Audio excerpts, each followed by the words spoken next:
Well, he's led his team to their third consecutive ITM Cup win. It's the one and only Rob Penny joining me on the show today after a big weekend. Yeah. Rob, how are you coping? Yeah, good. Yep, just getting the body back in shape for what'll be a marvellous Cup week. Yeah, I know. It's good actually. This has been timed perfectly. Just keep the celebrations rolling on. Pretty much. It's an amazing time of year.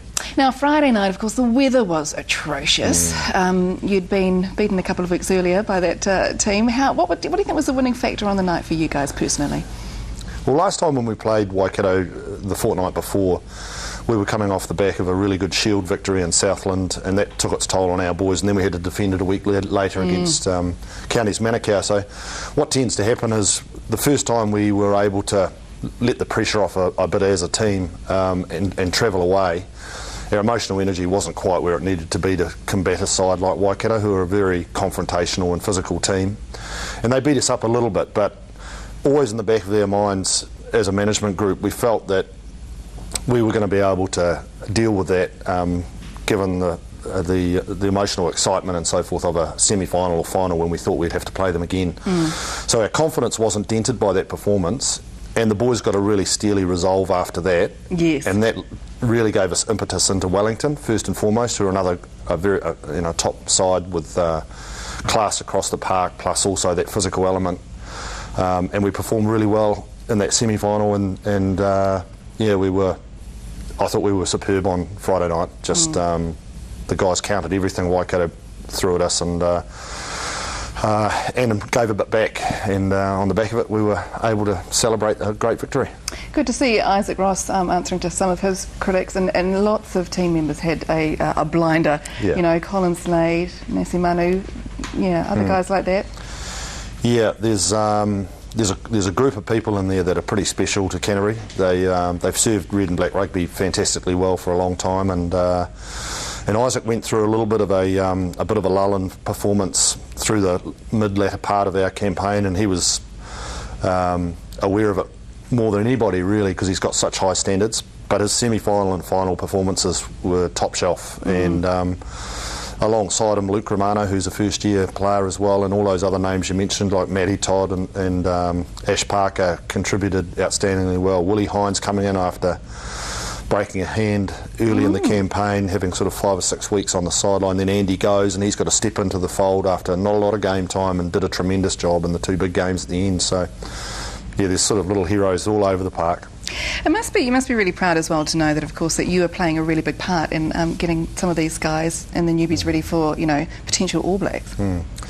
Yep, always really proud of the feats that the boys are able to perform. Not always is it a perfect performance, but the guys, really try really hard for the province and for their team, which makes me really proud. And our whole management group, there's a lot of kudos needs to go to a lot of people. Tabai Matson, who's in his second year now, he's 2 from 2. That's a pretty special, pretty special result. And Razor Robinson, who's been helping him behind the scenes, and Dave Hewitt, Angus Gardner, who's been our manager for the last 3 or 4 years, he departed late or just at the start of our campaign, so Dave Hewitt filled the breach, and special man just seamlessly came in and made that transition really good. And our medical staff and IT guys, there's a lot of people doing a lot of good stuff. Yeah, absolutely. So speaking of a lot of people doing a lot of good stuff, yourself included, what does next year bring? Are you taking up the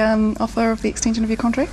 Yeah, I'd love to. I haven't really thought about that too much. I've just been focusing on what this team needed to get it into a position. Yeah, that's right. I'm certainly a believer that if you're thinking too far ahead, you're going to trip on the things that are right in front of you. And so now that we've got an opportunity to get our reviews and our debriefing and our feedback out in the open and fully discussed, and see what the players thought of the campaign and the year and what they thought of me, and I'll make that decision in due course. You'll be wanting to take that record off Auckland too, I would imagine. Because they've had 4, was that right? Yeah. Back in the day? Well, back then, I'm not sure if the same, and I'm pretty sure it was Graham Henry started it, and then I think Morris Trapp and Brian Williams. So they had 3 different sets of coaches through that little period of time, and they were the All Blacks at the same time during that period.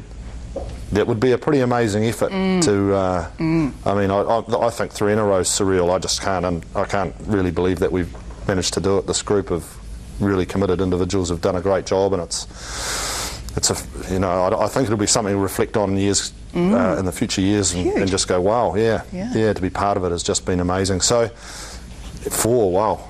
Yeah, exactly. We'll be sitting here this time next year, though, talking about it. You watch the space.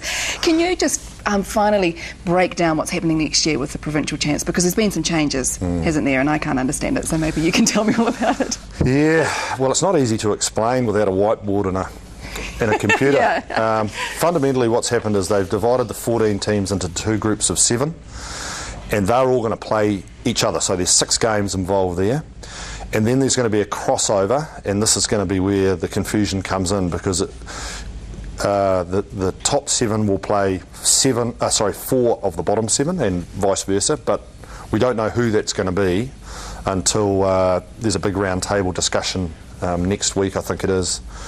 So it's not a pretty example. There's going to be midweek games and all sorts of different bits and pieces. So very unusual circumstance. Yeah, well, it'll be interesting to see how that all works out. Rob Penny, thank you very much, and once again, a huge congratulations. Yeah, pleasure. It's been a tremendous effort, and I know you'll agree with me there, and well done to everybody that went along and supported the team in those conditions on Friday night. Great to see the crowds there.